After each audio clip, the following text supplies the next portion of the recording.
Selamat pagi, bertemu lagi dengan saya di pelajaran Bahasa Indonesia. Ini adalah pertemuan kita yang pertama di bab ini. Dan topik kita yang pertama adalah tentang tes laporan percobaan.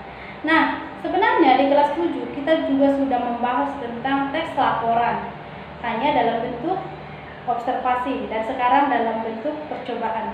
Kalau tidak salah, saya dulu pernah menyuruh kalian mengobservasi hewan ataupun tumbuhan. Nah, sebenarnya tes laporan observasi dengan tes laporan percobaan itu sama-sama untuk melaporkan hasil.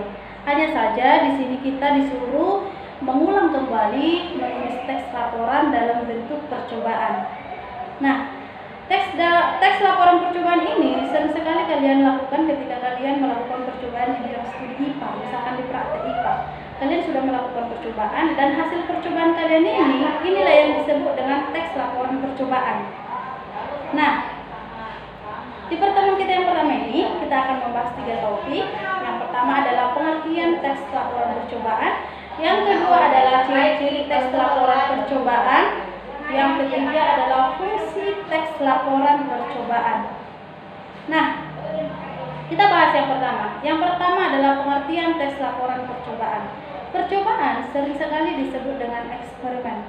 Eksperimen itu apa? Eksperimen itu adalah menguji atau membuktikan sesuatu teori yang sudah ada. Nah, sedangkan laporan adalah hasil dari pembuktian atau hasil dari eksperimen yang kita lakukan. Nah, sedangkan teks itu adalah tentu berupa tulisan.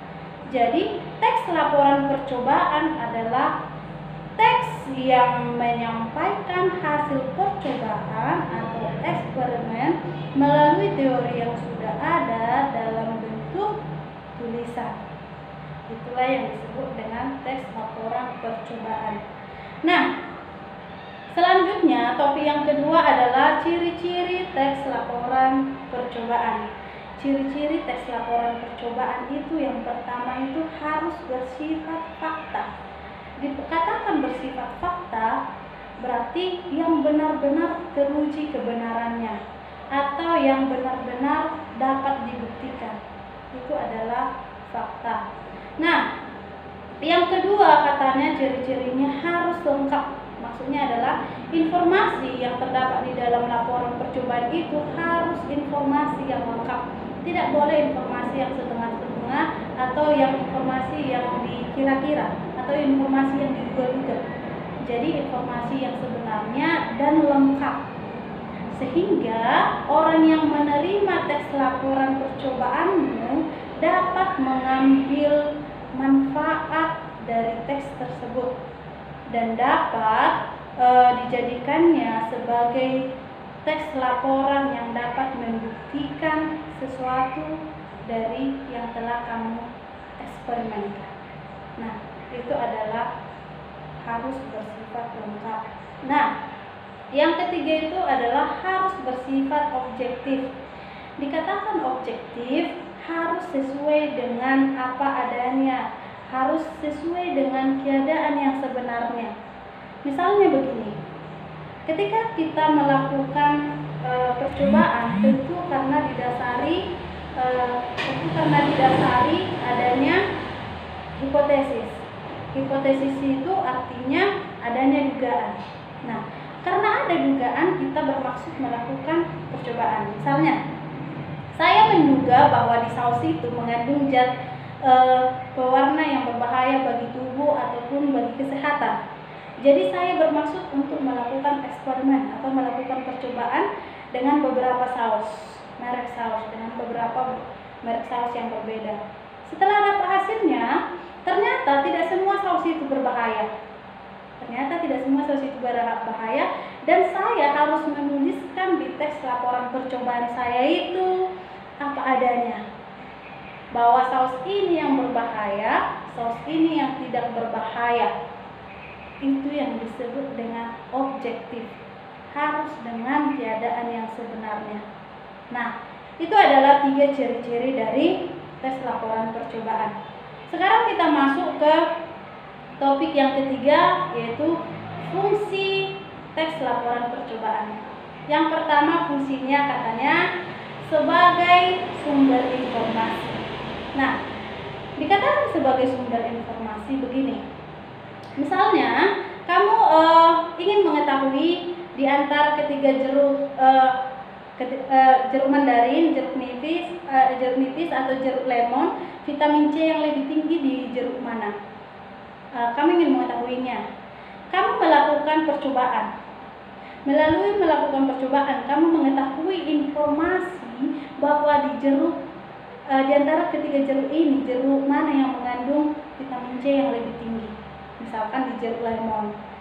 Nah, atau kamu melihat teks laporan percobaan yang sudah dilakukan orang lain dari internet. Oh, ternyata di jeruk lemon yang atau di jeruk lemon yang memiliki vitamin C yang lebih tinggi. Nah, itu makanya dikatakan sebagai sumber informasi. Nah, fungsi yang kedua adalah sebagai bukti. Ini maksudnya adalah sebagai bukti bahwa kamu sudah pernah melakukan teks laporan percobaan. Kamu sudah pernah melakukan percobaan terhadap suatu objek. Misalkan tadi kamu melihat vitamin C yang terkandung di dalam ketiga jeruk tadi. Nah, kamu mengatakan bahwa di jeruk lemon itu paling banyak vitamin C. Buktinya adalah teks laporan yang kamu tulis itu. Nah, itu maksudnya. Nah, yang ketiga adalah sebagai dokumentasi. Ketika kamu melakukan percobaan, otomatis teks laporan yang kamu tulis itu dapat kamu jadikan sebagai dokumentasi. Maksudnya dokumentasi itu adalah pengumpulan data ataupun informasi. Secara otomatis teksmu ini, teks laporanmu ini adalah dokumentasimu. Begitu.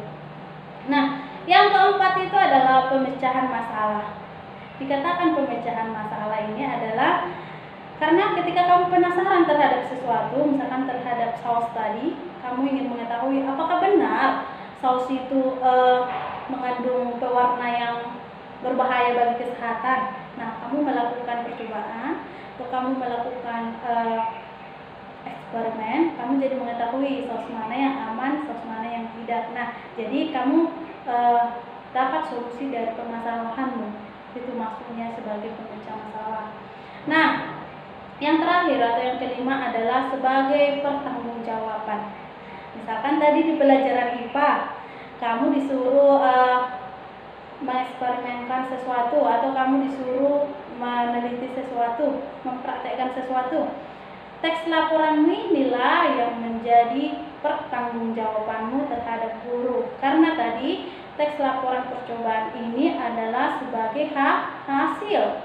Jadi kamu dapat mempertanggungjawabkan hasilmu itu melalui teks yang kamu tulis ini dalam bentuk teks laporan percobaan. Nah, itulah yang kita bahas di teks laporan percobaan ini pada saat ini. Tadi kita membahas 3 topik. Yang pertama adalah pengertian teks laporan pengertian teks laporan percobaan, yaitu tadi menyampaikan hasil percobaan atau eksperimen dari teori yang sudah ada dalam bentuk tertulis. Dan ciri-cirinya tadi ada 3, yaitu yang pertama fakta, yang kedua adalah harus lengkap, dan yang ketiga adalah harus bersifat objektif. Nah, sedangkan fungsinya tadi ada 1 sebagai sumber informasi, sebagai bukti, sebagai dokumentasi, sebagai pemecahan masalah, sebagai pertanggungjawaban. Demikian pembelajaran kita hari ini. Sampai jumpa di pertemuan berikutnya dan salam sehat.